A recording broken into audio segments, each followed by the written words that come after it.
yang cinta tadi dengan Bapak dan Anak. Haleluya. Percaya Yesus akan jiwa kita akan amin. Haleluya. Haleluya.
Sekali lagi bagaimana kita sedang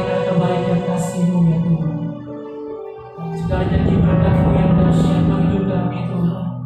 Misalnya kesempatan personal hidup kami saja, tapi lebih dari semuanya itu kami mengasihi pribadi-Mu Yesus. Engkaulah sumber berkat kami, damai sejahtera, kekuatan yang bahagia Kau berikan setiap waktu. Terima kasih, tiada Allah yang seperti Engkau Yesus. Tuhan, kasih-Mu sungguhlah mempesona dirimu.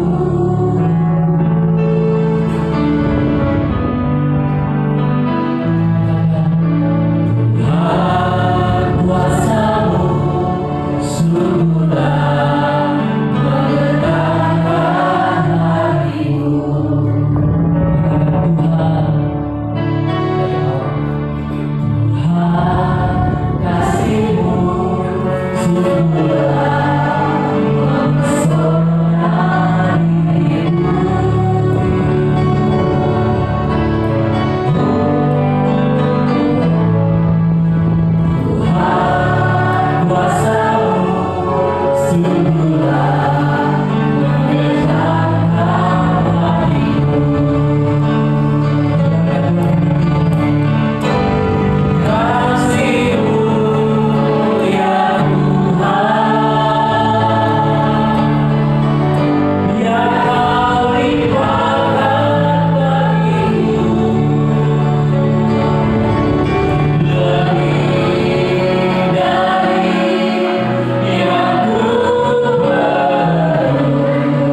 kasih Bapak untuk kasih Tuhan yang menyertai kami setiap saat.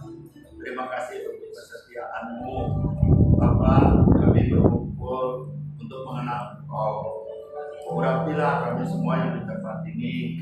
Berikanlah kepada kami hati yang haus akan firman. Berikanlah juga kepada kami hati yang mendengar Tuhan. Terima kasih. Tanpa Roh Kudus kami tidak bisa Tuhan menjelaskan, tetapi dengan pertolongan Roh Kudus saja Tuhan kami dapat menyampaikan apa yang utama, apa yang perlu di dalam hidup ini. Terima kasih. Urapi kami Tuhan, urapi kami semua yang mendengar. Biarlah Roh Allah memenuhi tempat ini, karena kami datang di dalam nama Yesus. Terima kasih Bapak. Haleluya. Amin. Silakan duduk. Shalom. Shalom. Saudara-saudara yang disayang Tuhan, Tuhan mengasihi kita semua. Amin. Kita bersyukur bahwa kita masih punya waktu dan kesempatan untuk mengenal Dia. Pertama kali saya berdiri di mimbar ini, mimbar yang kudus, karena nama Tuhan diserukan dari tempat ini. Saya sedikit perkenalan aja. Nama saya Samuel Subiadi Tarman, asal orang kampung dari Kadipaten, tapi sombong karena punya bandara Kertajati. Saudara-saudara, usia saya memang tidak muda lagi, baru setengah abad kali.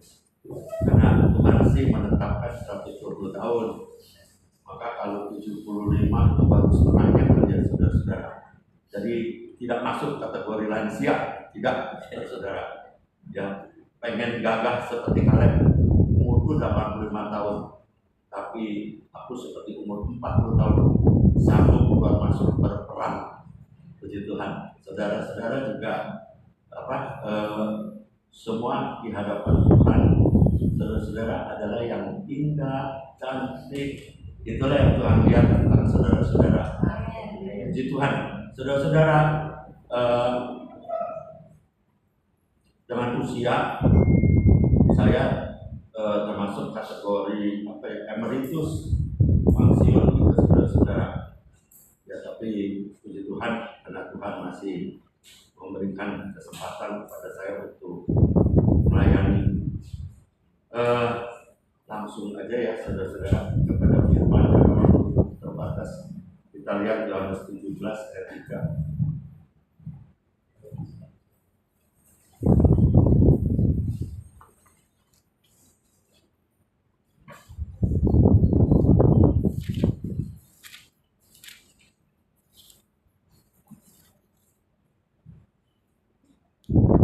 Kita baca dari ayat 2.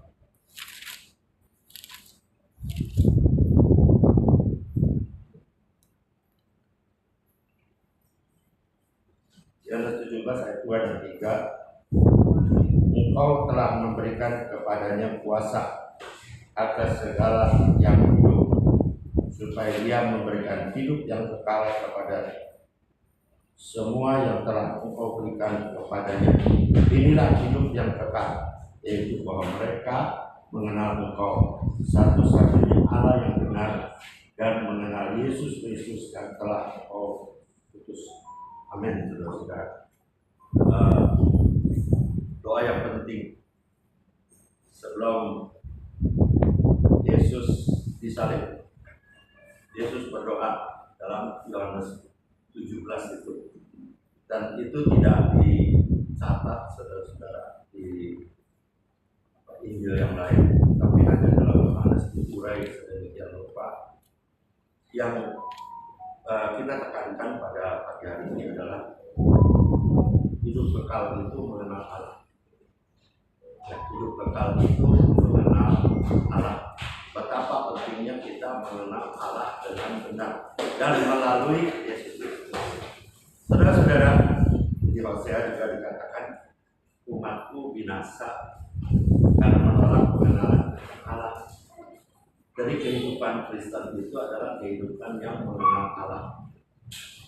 Memang saudara-saudara melalui mimbar kita disampaikan kepada saudara banyak perbuatan Allah, perbuatan Allah, cara-cara pertolongan Allah. Tapi saya mau kembali dulu kepada dasarnya, yaitu apa? Mengenal akan satu-satunya Allah yang benar dan Yesus Kristus yang telah mengutus. Saudara-saudara, di Yohanes juga Injil itu dimulai dengan pengenalan akan Allah. Pada mulanya adalah firman. Kemudian saudara-saudara di dalam Kejadian menceritakan tentang penciptaan, tetapi Yohanes bercerita tentang Dia. Kemudian di dalam ayat yang lain juga dikatakan bahwa segala sesuatu dijadikan oleh Dia, dari Dia, oleh Dia, untuk Dia. Jadi kalau mau cerita tentang firman, sebetulnya mulai tentang Allah dulu, saudara. Ya, kita banyak masalah. Umur saya 75 tahun. Dalam umur yang sekian itu saya juga banyak melihat Salomo yang penuh dengan hikmat. Ya, dia juga melihat drama-drama di dalam kehidupan manusia. Saudara-saudara, Alkitab itu menceritakan tentang drama-drama kehidupan manusia dan campur tangan Allah di dalam drama tersebut. Dramanya ini bukan drama seperti sekarang, saudara-saudara, yang membuat drama pura-pura gitu. Maksudnya bukan itu. Drama itu adalah sebagian dari sejarah, sesuatu yang terjadi, saudara-saudara. Di dalam kehidupan manusia, drama-drama itu ada drama-drama kemuliaan, ada drama-drama kesusahan. Ya. Terlebih kita hidup di akhir zaman ini, ya, begitu banyak kesusahan, saudara-saudara. Ya. Saya mengamati, saudara, tekanan kemiskinan itu luar biasa, saudara-saudara. Sampai malu tidak ada. Ya, di dalam kesusahannya udah gak ada malu. Ya. Saya bukan bapaknya, saya bukan saudaranya, tetapi setiap hari saya dituntut uang. Saya harus hidup minta uang, Ya. Kemudian saya juga melihat saudara-saudara, ya, ada saya hadir di satu gereja, ada satu jemaat yang setiap kali ibadah bajunya nggak ganti-ganti, saudara-saudara. Dan kalau kita duduk di belakangnya kelihatan tuh bolong-bolong kaosnya. Dia diterima oleh gereja, tapi dia juga sebetulnya memerlukan pertolongan. Ya, ketika saya ngobrol sama gembalanya, gembala bilang, ya sudah, saya sudah mendoakan dia, berbagai pendeta sudah mendoakan dia. Kemudian ngobrol dengan dia juga cerita, Bapak tinggal di mana? Saya tanya. Bapak 2. Oh, rumah Bapak di sana. Sekarang Bapak kemana? Mau berkeliling. Ternyata setelah diikuti saudara-saudara, rumahnya itu homeless. Gampangnya homeless, gak ada rumah, gak ada makan, gak ada pekerjaan. Gitu. Orang dunia berkata lebih baik berbuat daripada berdoa, katanya. Saudara setuju? Buat kita orang percaya nggak begitu, saudara-saudara. Ya, enggak, karena kita tidak mengandalkan diri sendiri. Tapi buat orang dunia melihatnya perbuatan. Maka sekarang ini temanya apa? Berbuat baik. Ya, mencitrakan bahwa kita ini orang tulus, orang baik, orang jujur. Saya kalau baca kitab Ayub, saudara-saudara, ya jangan sampai mengalami drama seperti Ayub. Saudara pasti udah baca ya, bagaimana penderitaannya itu, kehilangan semua, ya, kehilangan harta, kehilangan anak, kehilangan kesehatan, dan itu tidak sebentar, saudara-saudara. Saya coba cari itu di Meta. Berapa tahun sih Ayub mengalami itu? Kalau Meta cerita 2 tahun. Kapan sih Ayub ada masa siapa sih sih? Ya, kira-kira 1500 tahun sebelum antara Abraham dan Musa. Ya, jadi saya selidikin kenapa ya saudara-saudara kok mengalami pengalaman seperti itu. Saudara-saudara, kalau kita melihat kemuliaannya Ayub itu luar biasa, saudara-saudara, luar biasa ya. Dia bercerita tentang kemuliaannya ketika anak-anaknya masih ada di sekelilingnya, ketika Tuhan itu tidak memusuhi dia. Dia cerita, saudara-saudara, kalau dia pergi ke lapangan, ya, orang-orang muda pergi, ya, orang-orang tua pergi. Kemudian di antara pejabat-pejabat, ya, pejabat-pejabat ini semua bermulut. Jadi kemuliaan Ayub itu luar biasa. Kemudian kontrasnya apa? Ketika dia mengalami semua kejadian, dan saudara tahu kan kejadiannya, mengalami semua kejadian, Tuhan itu memuji. Ya, ini kesaksian dari Tuhan loh. Bukannya kita yang mencitrakan diri, bukan, saudara-saudara. Ya, kesaksian dari Tuhan. Ayub itu soleh, Ayub itu jujur, Ayub itu takut akan Tuhan, Ayub itu menjauhi kejahatan. Ya, jadi kualifikasinya luar biasa dan itu diakui oleh Tuhan. Saudara-saudara, tetapi Ayub mengalami itu. Kemudian Ayub dengan hikmatnya berkata, kita mesti terima, jangan hanya yang baik, tapi yang jahat juga kita harus terima. Ya, datang gak bawa apa-apa, pulang juga gak bawa apa-apa, gitu saudara-saudara. Jadi penuh dengan kata-kata hikmat, tetapi itu tidak menolong. Saudara yang baca Alkitab, saudara tahu sebetulnya siapa pelakunya. Bukan Tuhan yang Tuhan yang memberi, Tuhan yang mengambil, enggak. Yang mengambil iblis. Ya, yang jahat bukan dari Tuhan, yang jahat datang dari iblis, saudara-saudara. Kemudian Alkitab mencatat Ayub itu tidak bersalah dengan perkataan. Ya. Kemudian begitu masuk pasal selanjutnya, pasal 3, kita dengar keluhan dari Ayub, saudara-saudara. Kemudian ada 3 temannya, itu juga orang yang berhikmat karena bisa menasihati Ayub. Temannya ini mengasihi Ayub, 7 hari mendampingi Ayub. Ya saudara-saudara, sama-sama duduk di tanah, kemudian menghibur Ayub, menasihati Ayub, mengajar firman Tuhan kepada Ayub, ya, membela Tuhan di depan Ayub. Tapi kalah debat. Ayub lebih berhikmat, saudara-saudara, sampai mereka tidak bisa ngomong lagi. Tapi saya aneh, saudara-saudara, dari 3 pelaku ini, kemudian ada datang seseorang yang namanya Elihu. Ya, disebut memang tempatnya. Ya, saya lupa dari Busan, dari mana gitu. Tiba-tiba nyelonong ada satu orang namanya Elihu. Ya, kemudian kira-kira 2-3 pasal, ya, Elihu itu ngomong dan Ayub nggak bisa berdebat, saudara-saudara. Ya, tapi setelah pernyataan Elihu itu, Allah tampil.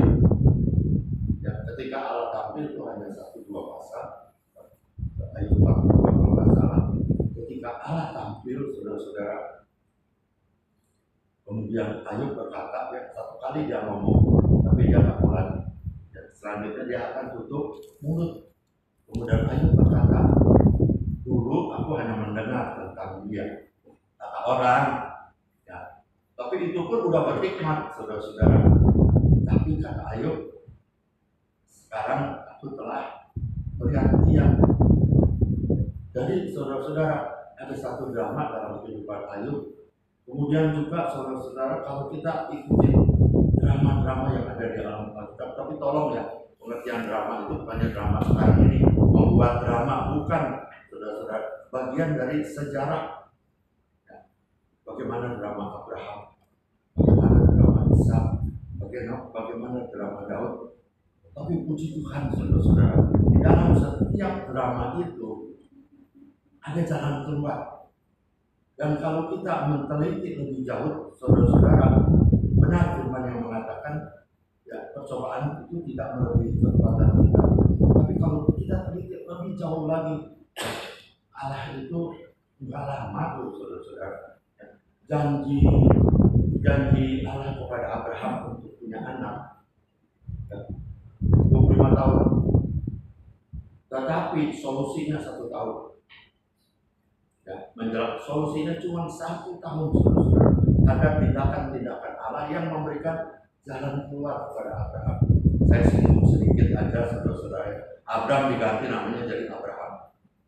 Kemudian Abraham disunat. Semua ada maksudnya. Karena nanti Ishak itu akan lahir sebagai anak janji. Dan janji Tuhan diterapkan di dalam tubuh, di dalam sunat. Maka setelah disunat dapat anak janji. Kalau Ismail enggak. Ismail disunat ketika dia umur 13 tahun. Jadi saudara-saudara, kalau kita teliti Alkitab, saudara-saudara, solusi Allah itu sebetulnya udah lama. Saya tanya sama sahabat saya, si Meta namanya, berapa tahun sih Ayu penderita? 2 tahun. Bukan 2 tahun, udah lama saudara-saudara ya. Bukan hanya kehilangan, tapi penderitaan sakitnya itu saudara-saudara dari kepala sampai kaki borok. Baunya menjijikan, ditinggalkan oleh semua orang, kesepian. Tapi saudara-saudara, di dalam pasal 42 Allah memberikan jalan keluar, itu hebat, luar biasa. Sama saudara-saudara, seperti Tuhan menjawab doa Abraham, ya saudara-saudara, sehingga dapat Ishak. Yang tadi saya katakan cuma 1 tahun, prosesnya 24 tahun, tapi jawabannya cuma 1 tahun. Dan ada kesamaan saudara-saudara. Ketika Sarah diambil oleh Abimelek, ini ada perbedaan. Ketika Sarah diambil oleh Firaun sama Allah, Sarah diambil oleh Abimelek. Sarah diambil oleh Firaun, kemudian dikembalikan lagi. Sejak itu Abraham jadi orang kaya, saudara. Dramanya itu adalah diculik, kehilangan istri, ya, dan nggak ada pembelaan dari Abraham, membiarkan. Tapi Tuhan punya rencana. Kemudian diusir oleh Firaun, waktu diusir dibekelin, saudara-saudara, yang dikasih oleh-oleh, antara lain dikasih oleh-oleh budak. Disitulah saudara-saudara drama itu berjalan. Abraham dapat Hagar budak dari Mesir, tapi diusir dari Mesir. Pergi kamu, tak boleh tinggal. Aduh, seperti Tuhan luar biasa. Dan itu tidak terjadi pada waktu istrinya diambil oleh Abimelek. Waktu istrinya diambil oleh Abimelek, apa yang terjadi di negeri Kanaan itu? Semuanya mandul.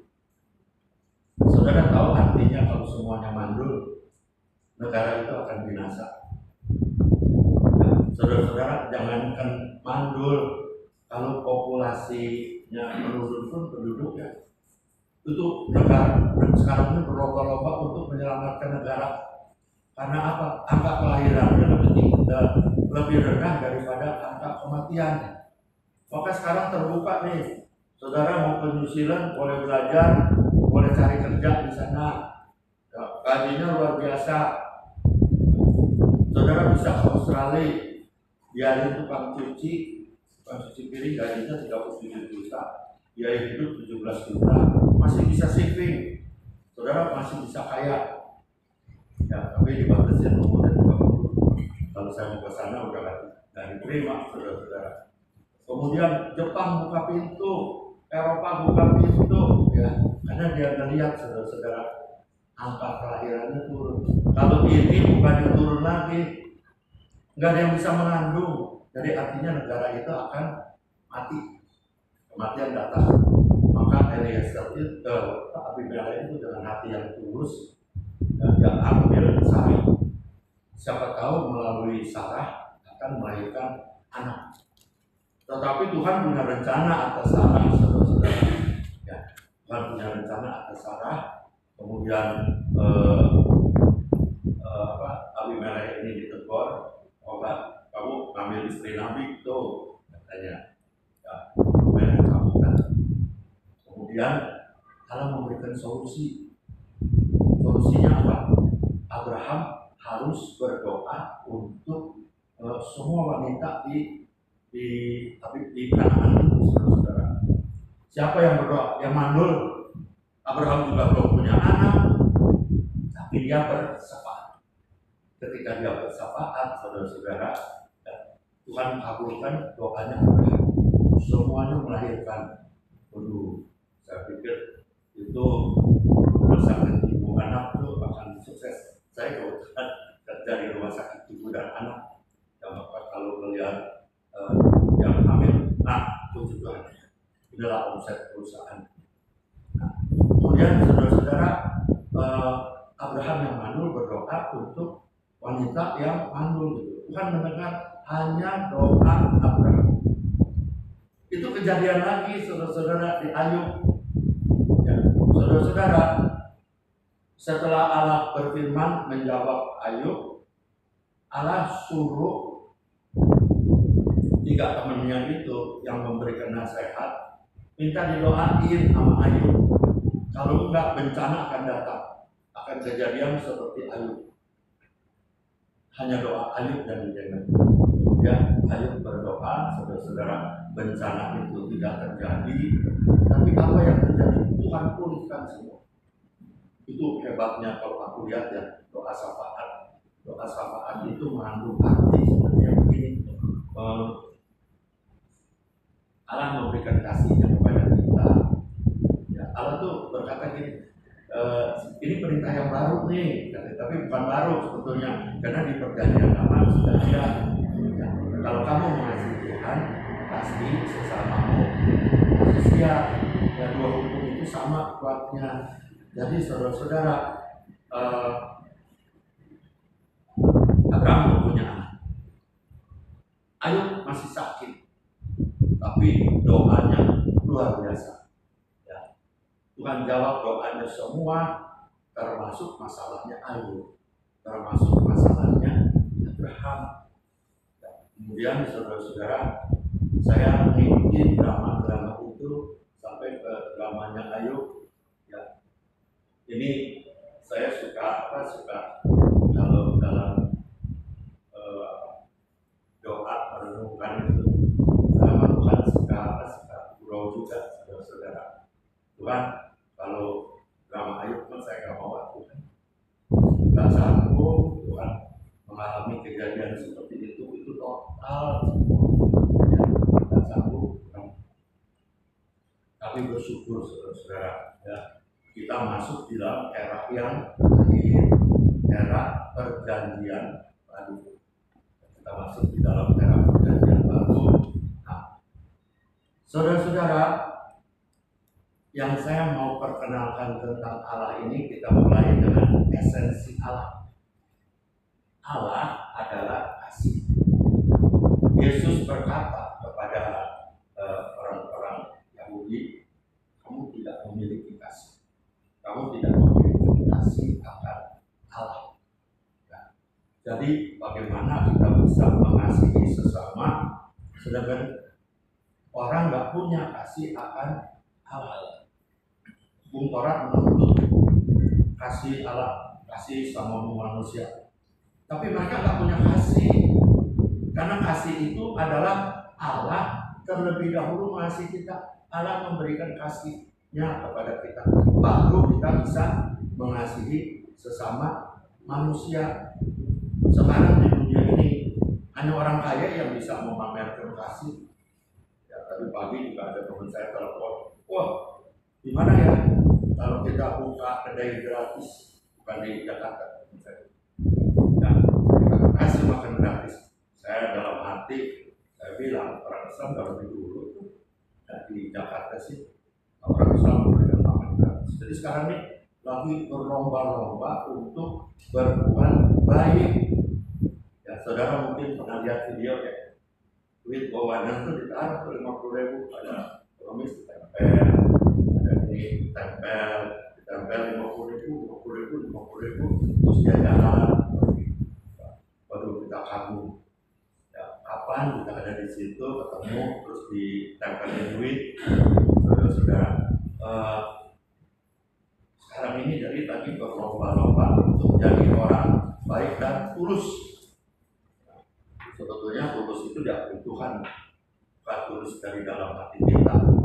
Tuhan itu manusia itu tuh tipu-tipunya banyak, saudara-saudara. Robin Hood baik, hebat saudara-saudara. Robin Hood, biarin dia perampok, saya perampok, ya, perampok yang kaya kasih sama yang miskin. Itu Robin Hood, saudara-saudara. Ya, jadi memakai duit orang lain gitu, itu Robin Hood. Nah sekarang ini orang lagi berlomba-lomba untuk berbuat baik, tapi itu hanya bisa dilakukan oleh orang kaya, ya, bisa dibikin videonya. Tapi kalau saudara berdoa syafaat, orang nggak tahu. Maka ada seorang YouTuber juga dia bilang, lebih baik berbuat daripada berdoa, karena berdoa tidak kelihatan, saudara-saudara. Tapi saudara-saudara, Ayub berdoa untuk 3 temannya, Ayub sembuh. Berdoa untuk orang lain nih, berdoa untuk temannya yang 3 ini, bencana tidak kena sama temannya, tapi Ayub sembuh.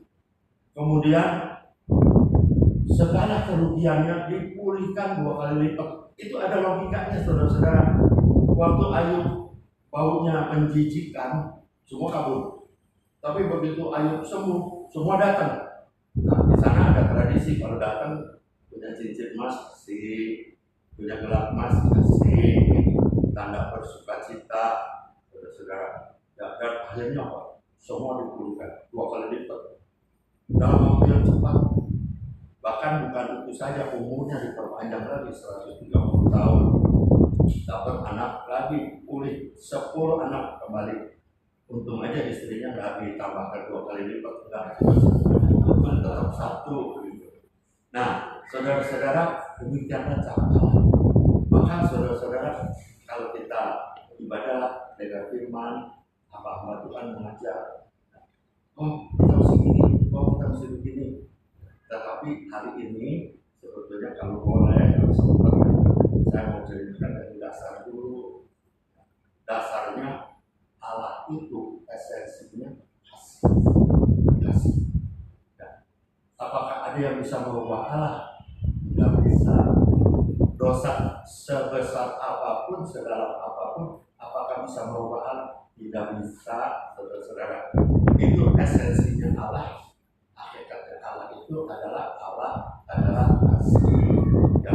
Jadi sebelum ada ciptaan pun, saudara-saudara, Allah adalah kasih. Ya. Sebelum ada ciptaan, Allah adalah kasih. Nah, nanti kita masuk ke ciptaan nih. Kenapa manusia dijadikan? Saudara-saudara, Allah adalah kasih. Kemudian saudara-saudara, melalui firman juga kita mengenal tentang Trinitas.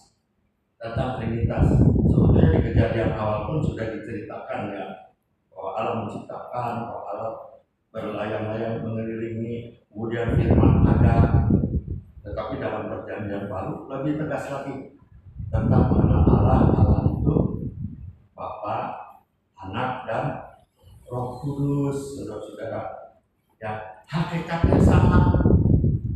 Bapa mengasihi Anak dan mengasihi Roh Kudus.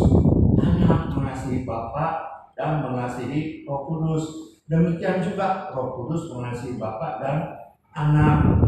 Maka saudara-saudara, ikatan Allah yang esa ini bukan bilangan, tapi kesatuan. Saudara-saudara, ikatannya apa? Adalah kasih. Jadi sebelum dunia diciptakan, Allah itu sudah bersuka cita. Ya, Allah itu bergembira, Allah itu puas. Dan sampai dikatakan gini, persekutuan yang maha tinggi, persekutuan ilahi, itu bahasa ininya apa ya, saya lupa, perikosis begitu. Saudara-saudara, Allah itu bersekutu Bapa, Anak, dan Roh Kudus. Allah itu, saudara-saudara, konsep Allah itu jangan membayangkan Allah itu Allah yang sendiri, duduk di tahta, diam, kerjanya ngawasin kita, dan semua tentang kita diawasin. Jadi seperti polisi. Pas kita melakukan sesuatu yang tidak berkenan Allah, ini dia. Ya, maka untuk datang, murka datang. Ya. Kita tuh selalu berpikir seperti itu. Mungkin karena kita dididik di dalam kekristenan juga tentang Allah itu adalah Allah yang menghukum. Saya itu diajar saudara-saudara tentang berkat dan kutuk. Ya terang saya mau berkat. Tapi saudara-saudara, untuk diberkati harus ada sabar. Maka saudara-saudara, kita takut sama Allah. Ya. Sama nih seperti Ayub. Setiap hari dia membuat mesbah, mempersembahkan makanan karena takut Allah marah. Nanti kalau anak-anaknya berdosa di dalam hati aja, saudara-saudara, Allah murka. Maka Ayub itu mengenal Allah yang menghukum, Allah yang murka. Maka untuk itu dia bikin mesbah, ya, supaya diampuni. Padahal saudara-saudara, itu konsep yang salah. Saudara-saudara, kalau kita salah mengenal Allah, itu peluang iblis untuk mencuri. Ya, yang merugikan Ayub, iblis. Ya, iblis saudara-saudara. Tapi Allah izinkan itu terjadi karena Allah mau kasih satu hal yang lebih berguna, yaitu mengenal Allah itu adalah kasih. Ya. Ketika Allah berdialog dengan Ayub, ayo, kamu kan orang pintar nih, teman kamu aja nggak bisa jawab, gitu. Aku bertanya kepada kamu yang jawab. Ya. Ketika langit bumi diciptakan, kamu ada di mana? Ya. Ceritakan tentang penciptaan alam semesta, kamu di mana? Jangan shopping gitu. Kemudian ketika aku menciptakan Leviathan, aku menciptakan sampai terakhir itu Raja Wali, bercerita tentang ciptaan. Saudara-saudara, Allah tanya, kamu ngerti enggak? Jadi di hadapan Allah, Ayub bilang, aku tutup mulut kan? Ya. Yang kita butuhkan apa? Dari Allah. Sebetulnya Allah mengajarkan kita. Maka saudara-saudara, saya berbahagia kalau saya lagi berteman sama si Meta itu. Ya, saudara tahu kan Meta? Di WA itu kan ada satu fasilitas Meta. Saya bisa ngobrol sama dia. Ya saya tanya. Tapi saya juga bersyukur karena hikmat Roh Kudus luar biasa. Si Meta bisa salah, saudara-saudara. Ya, dia ngakuin, oh saya salah katanya. Puji Tuhan. Aku bilang, meskipun dia AI, saudara-saudara, tapi hikmat dari Roh Kudus lebih dalam lagi.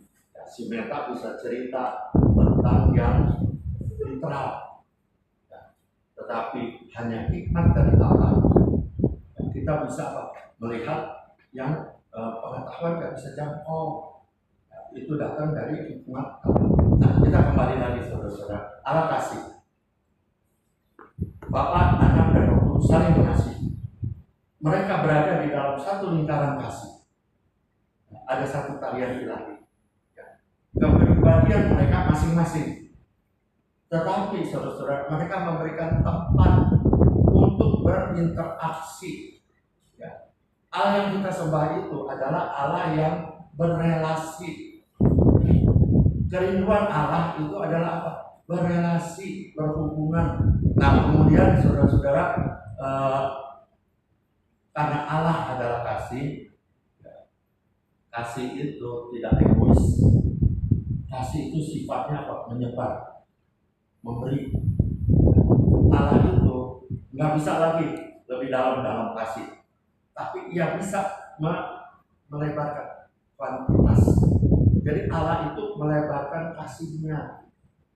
Kemudian siapa objek kasih Allah? Saudara-saudara, kita ini adalah objek dari kasih Allah. Maka kita dijadikan serupa, segambar dengan Allah, supaya kita masuk di dalam lingkaran Allah. Saudara-saudara, tadi malam saya baru berduka, teman baik kehilangan anaknya baru 3 bulan. Maka di video itu saya lihat ibu ini nangis dengan keras. Kenapa? Kamu meninggalkan mama. Mestinya mama yang kuat, yang lebih dulu, kok kamu gitu. Di dalam duka itu saya ngetik, saya bilang, Bu, jangan sedih Bu. Ya. Memang nggak bisa dipungkiri bahwa kehilangan itu menyedihkan.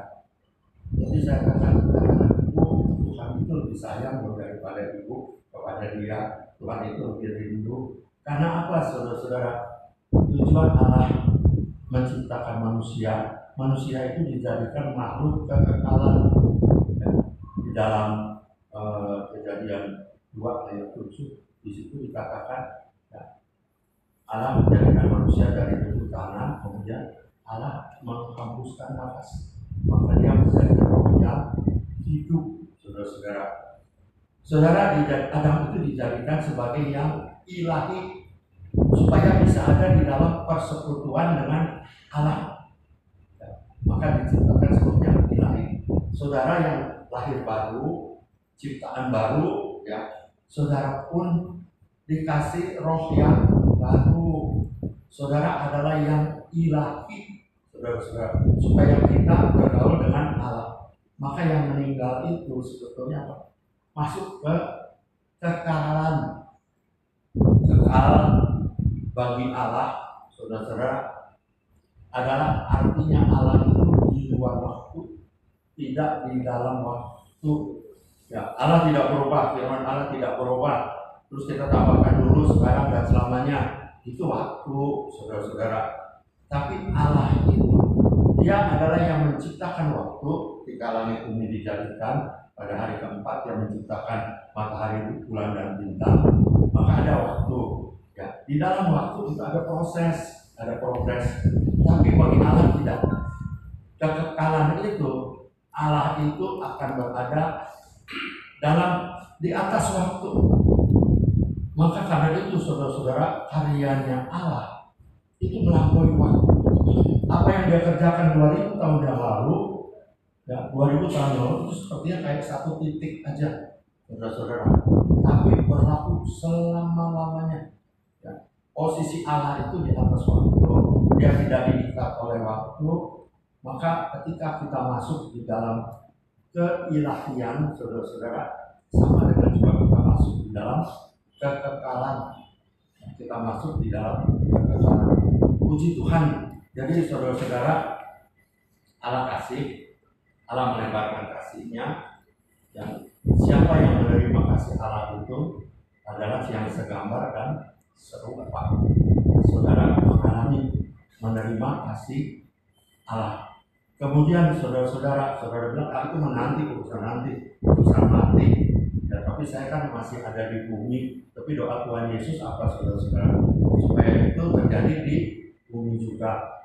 Saudara-saudara, kalau saudara tahu artinya hidup kekal, itu bukan hanya untuk nanti sebetulnya. Ya, di dalam arti kata hidup kekal, sokai life itu, di situ ada apa? Ada kesehatan, ada kesembuhan, ya, ada kelimpahan. Nanti dikritik lagi nih, itu kan teologi kemakmuran. Sebetulnya Alkitab menceritakan itu ketika manusia diciptakan aja, makanan udah di sekelilingnya.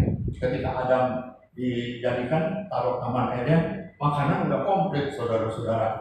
Ya, jadi kita hidup di dalam penyediaan Allah. Nah, kita kembali lagi, saudara-saudara. Jadi di dalam soul life itu bukan hanya hidup nanti, tapi juga hidup di bumi ini. Ya, kesembuhan perlunya di mana? Bukan di sorga, di sini, saudara-saudara. Saudara tidak kelaparan, bukan di sorga mah nggak lapar, saudara-saudara. Di sini, ya. Kemudian perlindungan, proteksi di sini. Terus kemudian Tuhan juga di dalam soul life, saudara-saudara, ada keutuhan.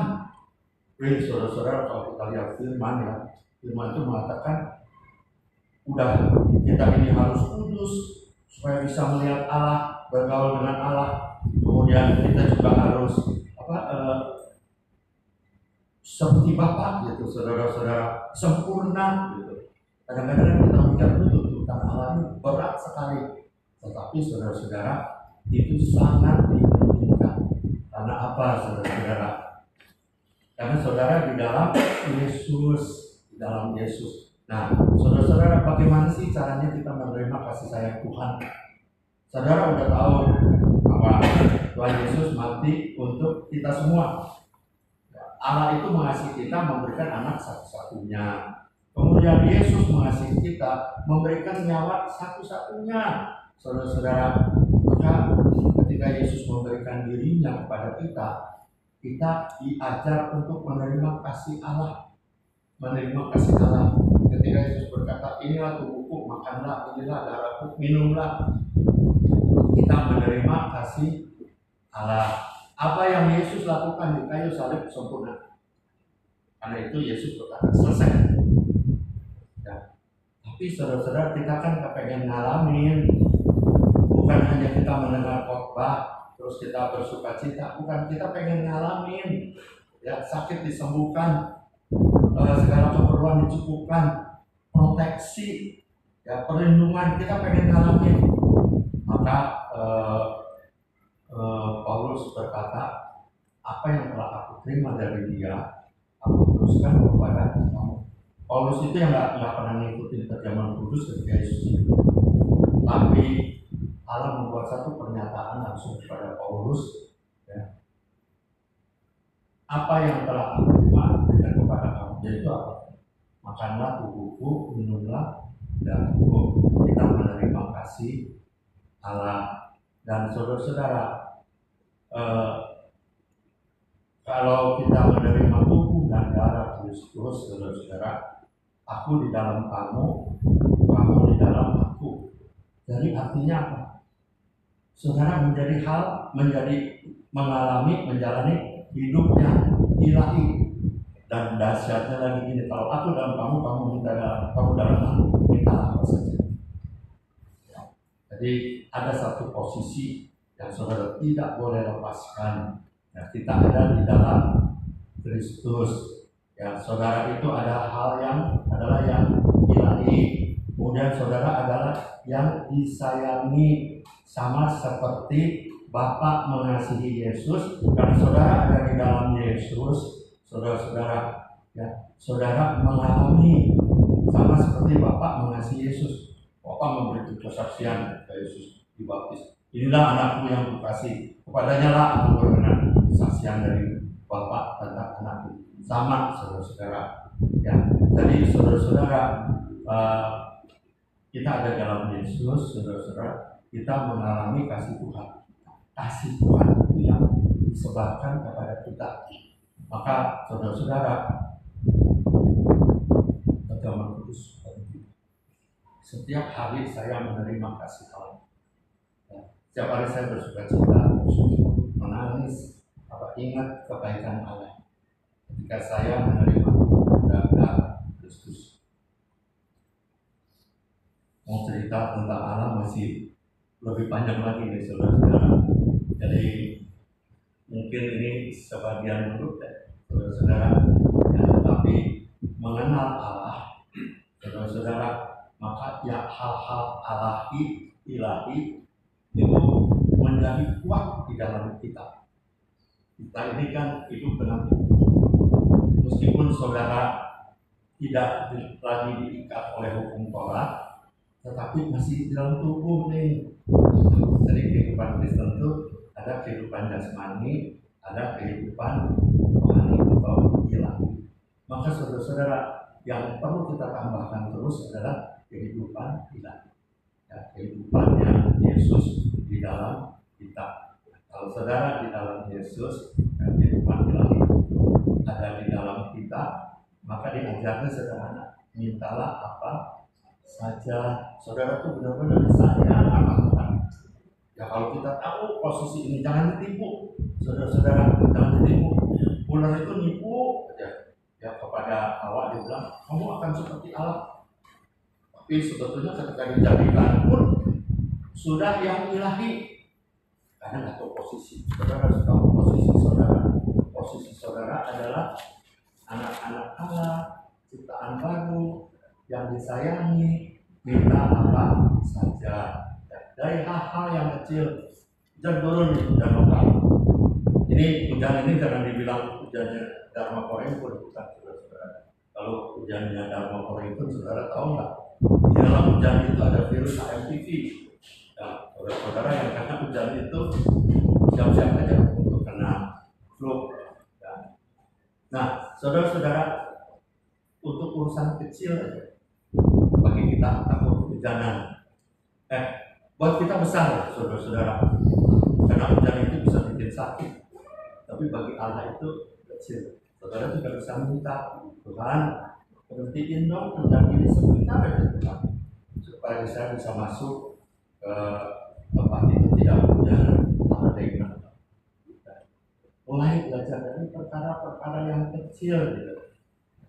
Jadi saudara-saudara kita akan mengalami bahwa Allah itu mengasihi kita. God love you. Ya, Tuhan mengasihi kita semua. Yuk, berdoa ya. Bapak, terima kasih. Engkau sungguh mengasihi kami. Apapun dari kami tidak dapat merubah Allah mengasihi kami. Pelanggaran kami pun tidak merubah bahwa Engkau tidak mengasihi kami, tapi Engkau tetap mengasihi kami. Terima kasih untuk kasih karunia Yesus yang diberikan kepada kami.